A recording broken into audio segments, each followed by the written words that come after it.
Ja, das Ende der Welt. Und ich habe ein besonderes Thema heute Morgen: Endzeitgericht. Was für ein Thema. Meine erste Reaktion, wo wir die 3 Predigten aufgeteilt haben: Warum ich? Endzeitgericht. Erstens ist es überhaupt nicht populär, weil ja Gott nur Liebe ist. Also was soll das mit Gericht? Und zweitens gibt es so viele verschiedene Meinungen über die Endzeit, kann man eigentlich fast nur verlieren. Und ich habe mir überlegt, wie viele das heute Morgen da sitzen oder die am Livestream und mit den Ohren hören. Hoffentlich sagt ihr das, was ich auch glaube, und beurteilt dann, ob ich noch rechtgläubig bin. Das ist natürlich die eine Variante da sein. Ich habe einen anderen Fokus. Ich habe den Fokus heute Morgen, als ich mich vorbereitet habe, überhaupt auf die Predigt, die ich schon letzten Sonntag zur Winterthur hatte, ist das Wort von Paulus, das sagt: Wir erkennen bruchstückhaft. Und auch das Prophetische ist Stückwerk, oder? Und wenn das der Paulus sagt, dass es Stückwerk ist, dann wer bin ich, dass ich sage, ich habe die ganze Wahrheit über alles, ich kenne alles, habe alles erfasst. Ich habe auch schon gesagt, da noch nie, aber je länger ich Gott kenne, je weniger weiß ich. Weil es ist so wie die Astronomen, wenn immer wieder sich eine neue Galaxie auftut, wenn sie immer mehr rausschauen. Und je mehr ich Gott kennenlerne, je grössere Galaxien tun sich auf. Also ich bin bewusst, dass ich Stückwerk habe. Und ich stehe jetzt aber da und sage, ich muss nicht, sondern ich darf. Ich darf über das fantastische Thema Endzeitgericht reden. Ich habe plötzlich Freude bekommen in der Vorbereitung. Für mich ist die Tatsache, dass es Endgericht gibt, eine freudige Nachricht, eine gute Nachricht. Und ich glaube nicht nur für mich, sondern für viele, viele durch die Jahrhunderte auf dieser Welt. Warum eine gute Nachricht? Das Endgericht ist die gute Nachricht, dass es eine Gerechtigkeit wird geben. Versteht ihr? Eine Gerechtigkeit.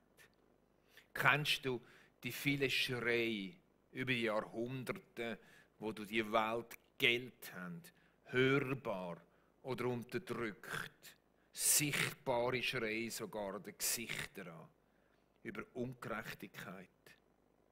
Wie viel Ungerechtigkeit geht heute Morgen, ich denke, bei Millionen von Menschen auf dieser Welt, wo Ungerechtigkeit herrscht.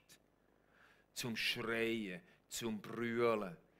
Menschen, die zerbrochen werden. Menschen, die die Ungerechtigkeit verhalten, irgendwo im Äon raus, wo niemand ernst nimmt, wo sie nicht gehört haben, wo sie das ganze Leben lang nie Gerechtigkeit überkommen.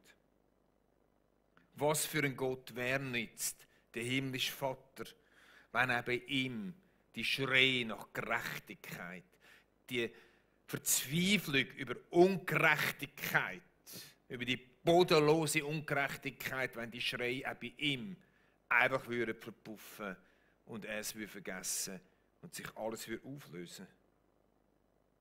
Ob wir es wahrhaben oder nicht, Gerechtigkeit ohne Gericht kann keine Gerechtigkeit geben.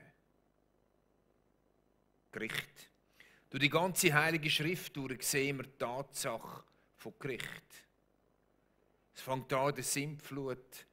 Es geht weiter über Sodom und Gomorra. Es gibt kleinere Gerichte, es gibt grössere Gerichte. Da kommen Propheten, die über Gericht reden, Gericht voraussagen. Dann treffen die Gerichte ein über das Volk Israel, über die Nationen. Die grossen Gerichtskapitel und die Propheten durch, wo man manchmal lieber weiterblättern würde. Und dann sehen wir die Gerichte, die über das Volk Israel eingetroffen sind. Deportierung aus dem Nordreich, Deportierung aus dem Südreich. Und dann das Gericht von Gott im Jahr 70, wo dann über Jerusalem kommt, wo auch Jesus vorausgesagt hat, als er auf dem Ölberg eingezogen war und gesagt hat: Jerusalem, Jerusalem, wenn du noch Propheten gehört hast. Aber darum wird das Gericht über dich einkommen. Schöne dabei, bei der schrecklichen Tatsache von diesen Gerichten war kein Gericht ohne Gottes grösste Aufwand, um Menschen aus dem Gericht rauszurufen, um Menschen zur Umkehr zu rufen, um Menschen zu sich zu rufen. Weil Gott will nicht Gericht. Gott will Rettung und Gott will Wiederherstellung. Das ist absolut klar. Was hat Gott nicht alles in Bewegung gesetzt, um Menschen zur Umkehr zu rufen? Und jetzt, wenn wir Gericht sind, muss ich gleich noch eine kleine Corona-Klammer machen. Immer wieder bin ich gefragt worden, ist das ein Gericht von Gott, Corona? Ich sage euch, keine Ahnung. Ich denke, nein. Aber aufgepasst. Ich merke immer mehr, wie es zu einem möglichen Transportmittel für den Durcheinanderbringer wird. Ich habe in Griechenland auch gehört von Gemeinden, die jetzt näher an der Spaltung sind, wie es so unterschiedliche Meinungen gibt. Und wenn wir auf etwas aufpassen müssen, dann ist es, dass die ganze Sache jetzt nicht für ein Transportmittel wird, von dem Durcheinanderbringer, um Kirchen durcheinander zu bringen. Linke und Rechte und weiss ich was alles und Lügner und Nicht-Lügner und überhaupt alles zusammen, oder? Das ist das Erste. Und das Zweite, wir müssen aufpassen, die Joni angetönt in der Einleitung, dass wir nicht nur noch über Corona reden. Wir haben in Griechenland alle Leute frisch angekommen sind und gesagt, wir machen einen C-Deal, einen Corona-Deal. Das heisst, wir reden nicht über Corona. Wir haben anders zu reden. Wir fragen zum Beispiel, wie tut sich dein Glaube entwickeln? Was hast du erlebt in deinem Glauben? Was hast du erlebt in deinem Leben? Was war schwierig gewesen? Was war gut gewesen? Hast du etwas mit Gott erlebt? Es gibt viel bessere Themen. Ich mache jetzt Klammern gerade wieder zu. Aber für mich ist das ganz, ganz wichtig, dass wir auch beten um Bewahrung der Kirchen. Und da hat es keinen Platz. Der Durcheinanderbringer hat keinen Platz. Wir lassen ihm nicht zu, dass er das Teil kann als Autobahn benutzen kann, um das einzubringen. Zurück zu unserem Thema. Neben diesen Gerichten in den vergangenen Zeiten weist schon das Alte Testament auf das Gericht von allen Gerichten hin, auf das Endzeitgericht. Da steht zum Beispiel im Psalm 96, 13, es sollen jauchzen alle Bäume im Walde vor dem Herrn. Das hatte ich eine kleine Episode am letzten Sonntagmorgen. Bei uns ist nämlich das PowerPoint alles nicht gelaufen. In dem Moment, wo ich vorgelesen habe, sollen jauchzen alle Bäume im Walde, haben alle geklatscht. Und ich habe nicht gesehen, dass es jetzt hin einfach wieder geht, oder? Und ich habe gesagt, ja, aber ihr seid doch keine Bäume, oder klatscht ihr wegen mir und überhaupt. Und ja, no. Gut, also ich mache weiter. Es sollen jauchzen alle Bäume im Walde vor dem Herrn, denn er kommt zu richten das Erdreich. Er wird den Erdkreis richten mit Gerechtigkeit und die Völker mit seiner Wahrheit. Also schon da der Psalm und anderen Texten im Ersten Testament ist von dem Gericht, von dem Endgericht die Rede. Und da heisst es sogar, es sollen jauchzen alle Bäume. Das ist natürlich das Bild für die Schöpfung. Aber das Endgericht soll jauchzen, die Schöpfung. Die Schöpfung wird juchzen, sie wird Freude haben an dem. Es gibt also nicht einfach ein drohendes Endgericht, sondern es gibt auch etwas, das Freude macht da drinnen. Wenn Gott kommt, den Erdkreis richten mit Gerechtigkeit und die Völker mit seiner Wahrheit. Was für ein Tag, wenn 100%ige Wahrheit in allem durchbricht. Wenn 100%ige Gerechtigkeit zum Tragen kommt über alles, was geschehen ist. Das können wir uns gar nicht vorstellen. Jesus redet quer durch die Evangelien oft von dem Gerichtstag. Er nennt es das grosse Gericht, der Tag des Gerichts und manchmal wird es auch genannt, der Tag des Zornes Gottes. Und jetzt kommen wir zum Endgericht selber. Wann wird das Endgericht stattfinden? Ich habe es ausgerechnet. Jesus verbindet den Zeitpunkt von seinem zweiten Kommen mit der Endzeitgericht. Und da lade ich euch ein, wenn ihr es nicht gemacht habt, am Dani Weber seine Predigt da in Zürich-Oberland zu hören vom letzten Sonntag, Apokalypse. Ich schließe mich an die Predigt und lese Matthäus 24, 30. Und dann wird das Zeichen des Menschensohnes am Himmel erscheinen und alle Völker der Erde werden jammern und klagen. Sie werden den Menschensohn mit großer Macht und Herrlichkeit auf den Wolken des Himmels kommen sehen. Also es gibt nicht nur das Jubeln, sondern es gibt auch das Jammern. Beides gehört zu dem Gericht, wenn Christus wiederkommt. Das Jubeln auf der einen Seite und das Jammern auf der anderen Seite. Er wird seine Engel mit mächtigem Posaunenschall aussenden und sie werden seine Auserwählten aus allen Himmelsrichtungen zusammenbringen, von einem Ende des Himmels bis zum anderen. Also die Wiederkunft von Jesus ist total anders als das erste Kommen. Es ist mit Fanfaren, es ist eine gewaltige Sache, was da wird abgehen. Und seinerzeit haben die Leute schon gewusst, um was es geht. Sie haben einen Vergleich gehabt. Sie haben den Vergleich gehabt von Rom. Wenn der Kaiser nach einer Schlacht, erfolgreichen Schlacht, eingezogen ist wieder, was das für ein Bromborium gegeben hat, was da gefeiert worden ist, was das für ein Fest war, was da alles an die Armen hat es noch zu essen gegeben gratis und die Oberen, die haben riesige Festgelage gehabt und da ist der Thron gesessen und so weiter. Das ist das Bild, das da gebraucht wird, das die Leute verstanden haben. So wie in Rom, aber viel gewaltiger wird es sein, wenn Christus wiederkommt mit seinen Engeln.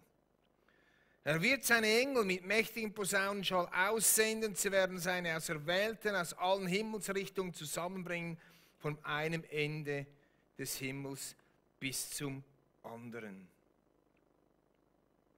Also auf der einen Seite erschrecken, auf der anderen Seite jubeln. Und jetzt gehen wir ein bisschen weiter. Und zwar auf Matthäus 25, 31.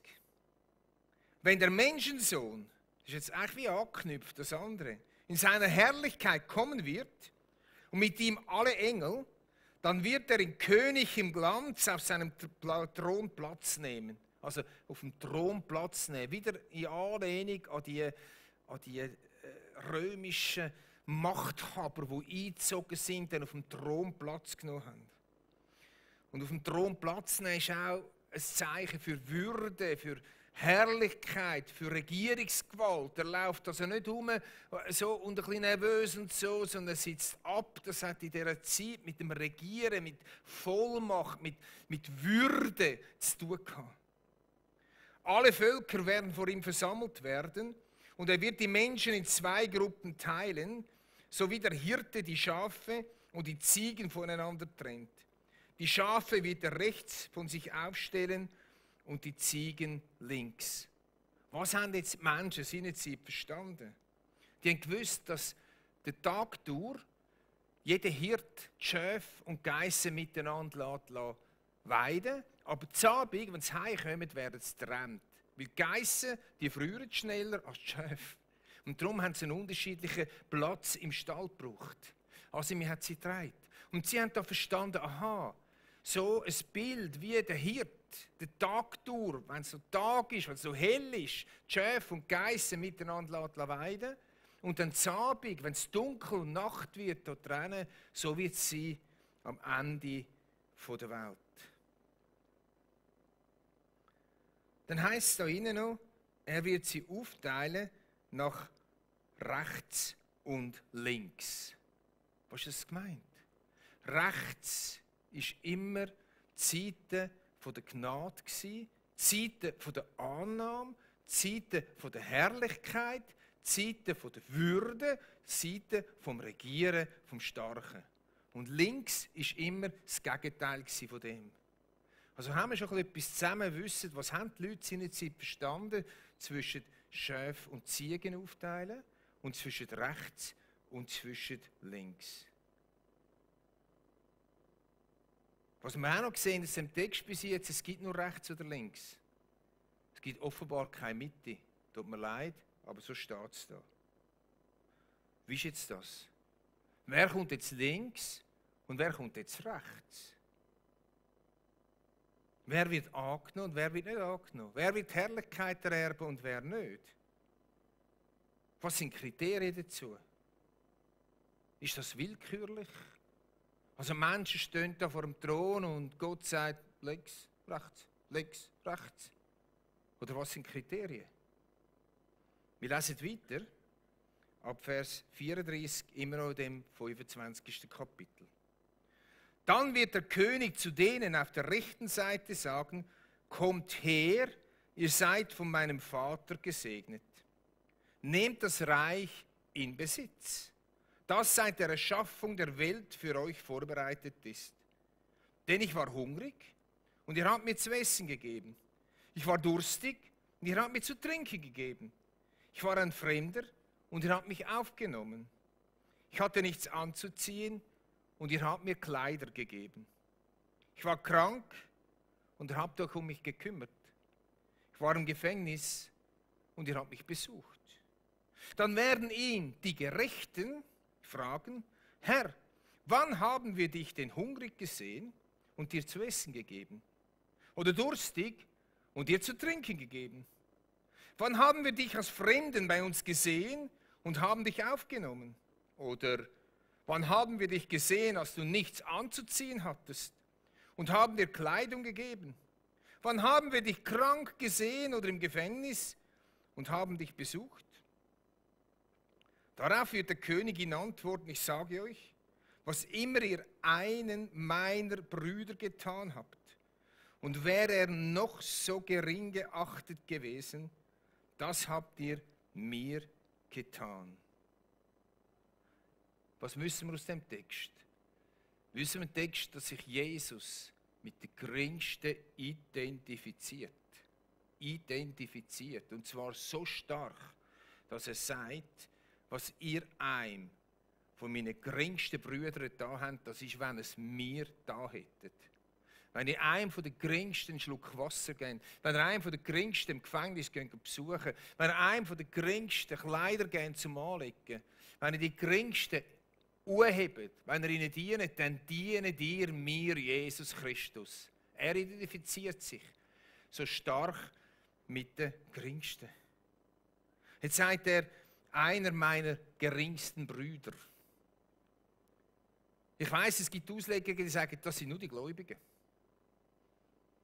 Also wenn man den Gläubigen etwas Gutes da hat, dann ist es gut. Die anderen spielen keine Rolle. Das sehe ich überhaupt nicht so. Im Gegenteil, Jesus nimmt sogar einen Samariter als Vorbild, wo dem, der treu bekommen ist, dient hat. Alle Menschen sind Gottes Geschöpf. Alle Menschen sind eigentlich Gottes Kind, auch wenn sie nicht bei Gott sind. Aber sie sind geschaffen von Gott. Und die Brüder und die Schwestern, Jesus identifiziert sich nicht nur mit denen, die ihm nachlaufen, sondern Jesus identifiziert sich mit allen notleidenden Menschen auf dieser Welt. Das ist für mich absolut klar.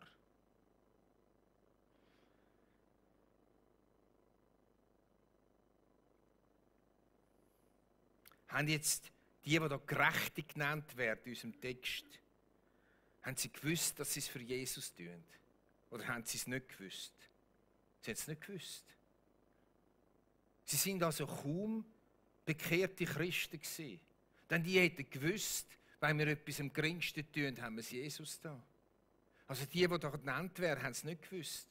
Sie haben nämlich gefragt: Wann haben wir dich denn hungrig oder krank gesehen oder im Gefängnis besucht? Jesus, wir haben dich doch gar nicht gesehen. Wir haben dich doch nie besucht.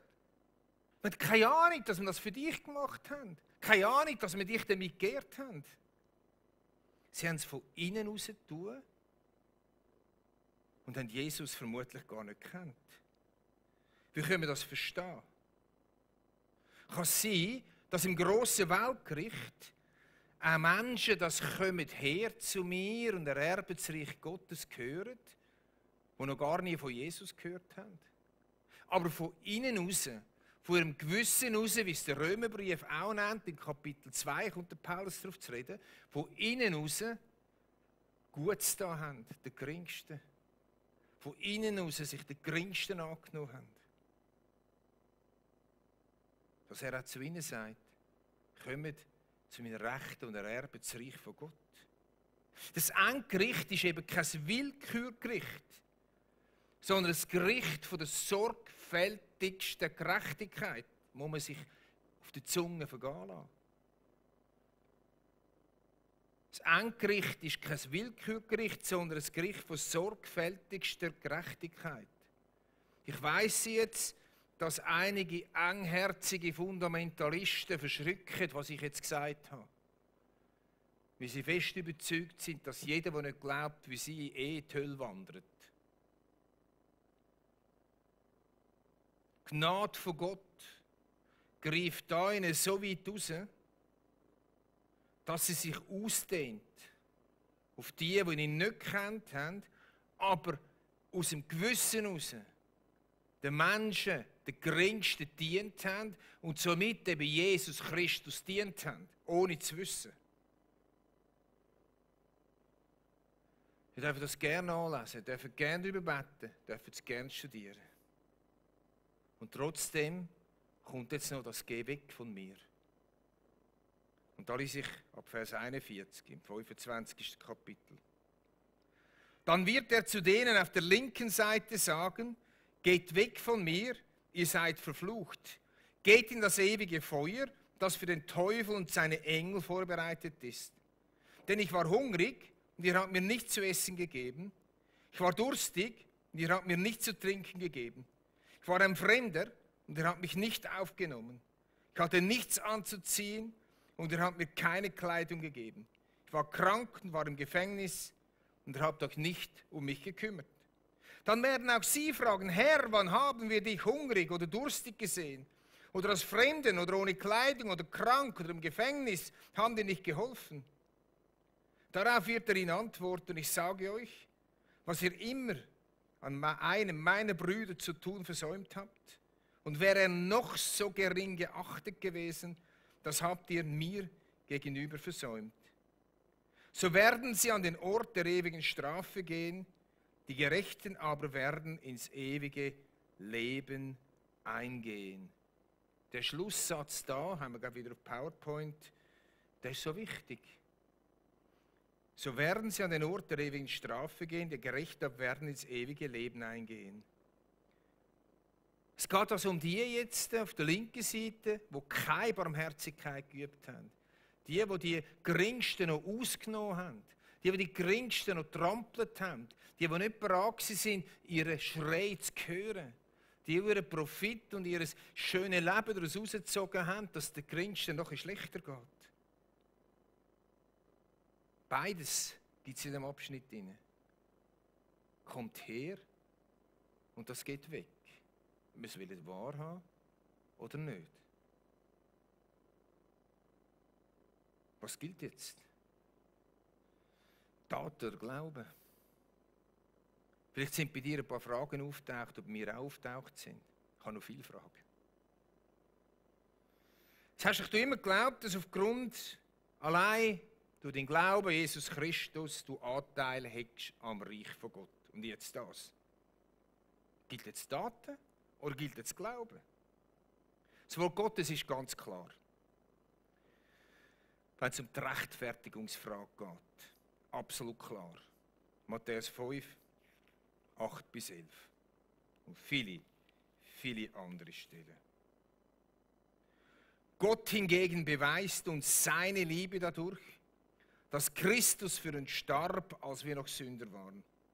Deshalb kann es jetzt, nachdem wir aufgrund seines Blutes für gerecht erklärt worden sind, keine Frage mehr sein, dass wir durch ihn vor dem kommenden Zorn Gottes gerettet werden.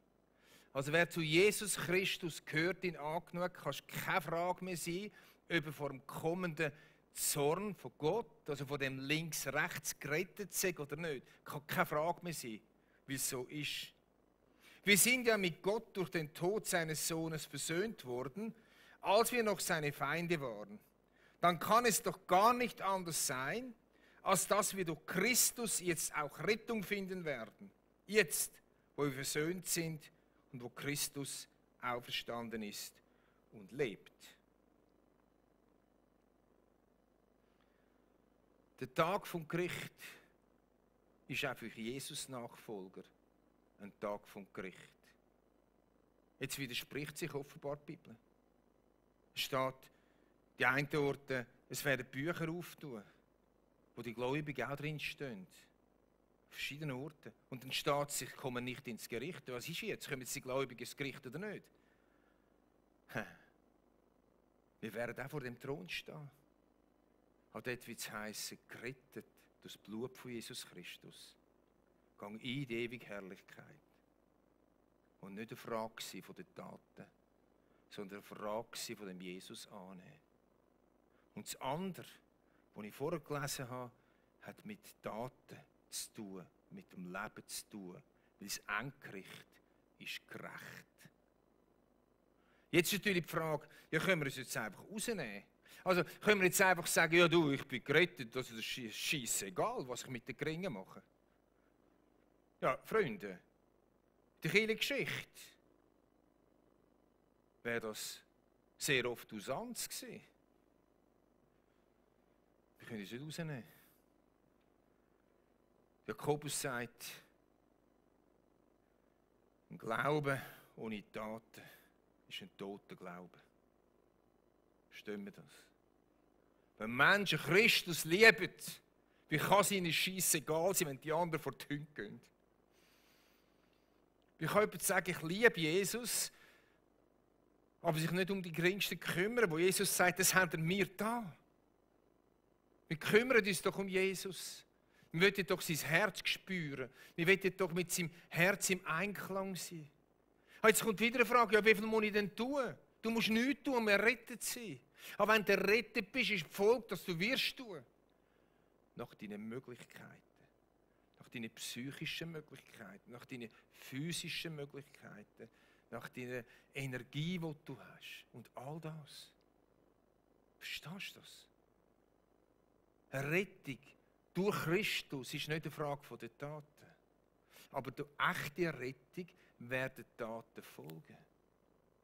Und das Zweite ist, was ich heute Morgen gesagt habe, ist, es werden nicht alle, die Christus nicht angenommen haben, weil sie ihn ja gar nicht gekannt haben, einfach vor dem Thron stehen und er sagt mit einem Rutsch und tschüss in die Hölle. Es wird Bücher auftun, steht in der Offenbarung. Und Menschen werden nach ihren Taten gerichtet werden. Und das Gericht, das können wir ruhig dem Vater im Himmel überlassen. Denn das Gericht, das ist endlich mal gerecht. Ha. 2 gute Nachrichten zum Schluss. Das erste, es wird der Tag vom Herrn kommen. Es wird der Tag kommen, wo die Wahrheit das Licht kommt. Es wird der Tag kommen, wo vollste Gerechtigkeit, in vollster Gerechtigkeit geurteilt wird. Ohne Schatten, ohne Zwischentöne, ohne Ansehen von der Person. Das ist die erste gute Nachricht. Wenn das keine gute Nachricht ist, dann weiss ich auch nicht mehr. Das Zweite ist, lasst uns heute und als die Menschen, die allenfalls Jesus ihr Leben anvertraut haben, lasst uns mit grosser Zuversicht zum Thron von Gott ankommen. Wir sind gerechtfertigt durch Jesus Christus, nicht durch Taten. Es ist nicht die Frage, lange Taten oder lange Taten nicht, dass auch jedes von uns so gehört hat. Es ist eine Frage, haben wir Vergebung, Rechtfertigung. Und wenn wir einmal vor dem Thron stehen, die unter uns, die Christus in ihrem Herz haben, werden wir nicht mehr gerichtet aufgrund der Taten, sondern aufgrund der Rechtfertigung. Und das ist ein riesig grosser Unterschied.